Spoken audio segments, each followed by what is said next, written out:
Hey guys, it's Simon. Today I'm really excited to talk to you about business model. It's a wonderful day, and most of you probably think that making a business model is make a product, sell, and profit. But it's way more than this, and I'm going with you through this step by step. Make sure that we have a product and we want to sell it. But there is a problem. I always call it a problem. There is a customer and a user. So the customer is the one that wants to buy. The user is the one that uses our product. So we have to make sure that the customer wants to buy our product and the user wants to use our product often. So knowing this, we already have kind of a good start. So we have a product, we have a customer, a user, and we want to make money. Let's think of an educational software we want to sell. This is our product. And from here on, who could be our buyers? The buyer is the school administration. The users can be teachers or students. Let's make this our starting point for today's topic. So now having this, we need channels and relationships. Channels is like where can the customer find us so that he wants to buy our product.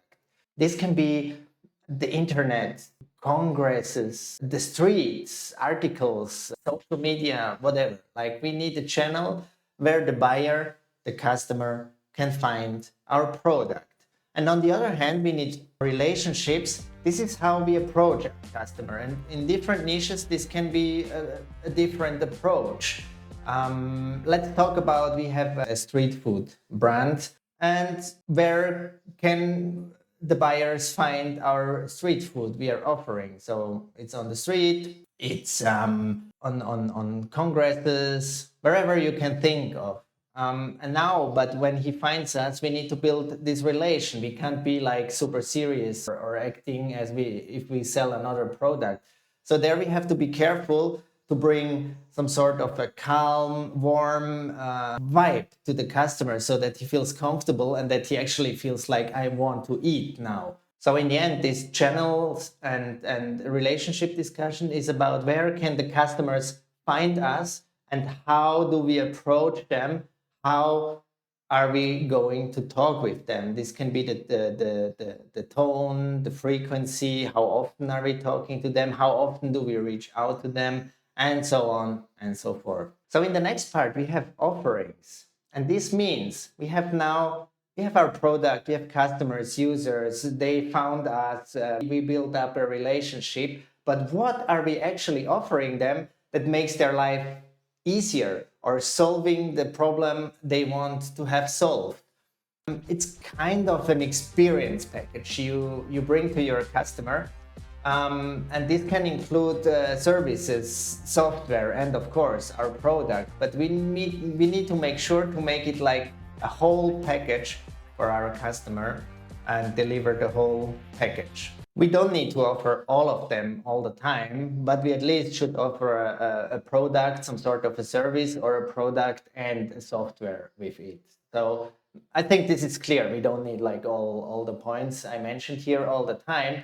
Let's say we have this software company that is offering a management software for doctors that makes them do everything they need on a daily basis. It's like a complete solution. But what can we offer them more than just our software? We could think of services. We can offer them services that it's like a huge or extended support package. Makes them care less, so they can just work and they have like a 24/7 support hotline where they can reach people, where they can talk, and the easy access also makes sense here, so that it's not like you have a busy day and then you are like, oh, I have a question here, I need support, and then you call the software company and it takes 2 hours in a waiting queue or whatever, or until someone picks up. This can be really annoying. So make sure that the service you provide is also good and think it through. So now that we have our package together, we need to make sure that we have the resources to do this. And this is the question about how are we going to deliver all this to our customers. We need tools, time, and people to fulfill all of this. This is actually called the internal machine. So let's say, for example, we have a metal workshop. We need CNC operators, we need quality control of our product, we need staff there, we need CAD software to draw what we are producing, and we need like job tracking or maintenance tracking, for example. So this is like time, tool, people. We need internal resources to fulfill all these jobs, what we want to deliver to our customer. And then from this point, we can go on for partners. So we need partners. Now we are talking about the external part. What can we do to outsource parts of our delivery package we defined before to make it easier or more profitable in the end to deliver to our customers? And we can also think here, what could actually be an unfair advantage we can create here? We can close partnerships to get access to new customers, to get access to a new market because he's already delivering something to them. We can make partnerships with IT companies to just close all the complexity of what IT can be in deploying a software somewhere. We can also make partnerships to get more knowledge. We can have freelance teams from different specifications in our niche to make it, to get knowledge externally. So this is also part of our unfair advantage. I can just talk out of my own experience where we were outsourcing IT for our software, and we also made really good partnerships with third-party device deliveries to first of all get easier access to customers because they were always the first one the customers talked to. And if we had good relationships with them or partnerships, it made it easier to access new customers. So this was kind of our unfair advantage here. First of all, to have knowledge and also access to new customers. And now, finally, we are here to actually earn money. So how can we create revenue now at this stage? We can have subscriptions, one-times, use-based advertisement whatsoever. That's our revenue stream. How are we setting the pricing? Are we doing a flat fee, tiered, premium? Is it per seat, dynamic? Actually, one of the most popular pricings right now is costs per use, or you charge something per use of something. So this is actually a very new and running model. We have to think of costs. What does this all cost us? We have people, tools, infrastructure. We have raw goods, for example. And then we have to think of investors.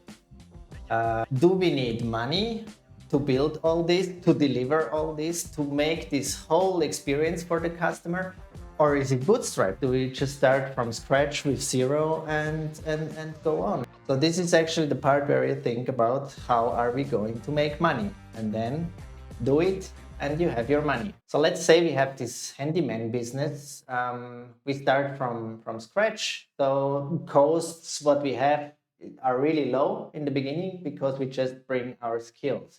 We charge $60 per hour, and what we need is just tools, something to go to the customers, transportation, and we need insurance for the company if we break something.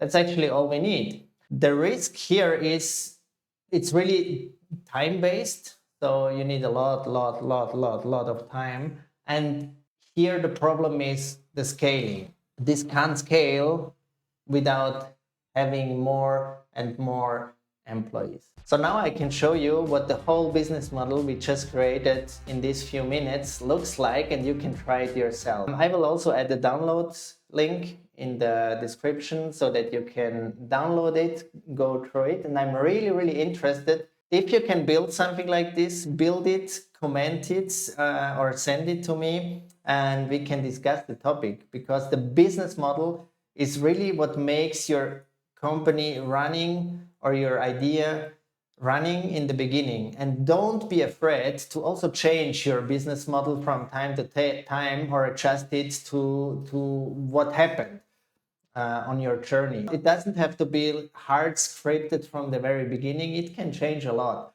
So if you like this video, subscribe and comment if you have any questions. Thank you.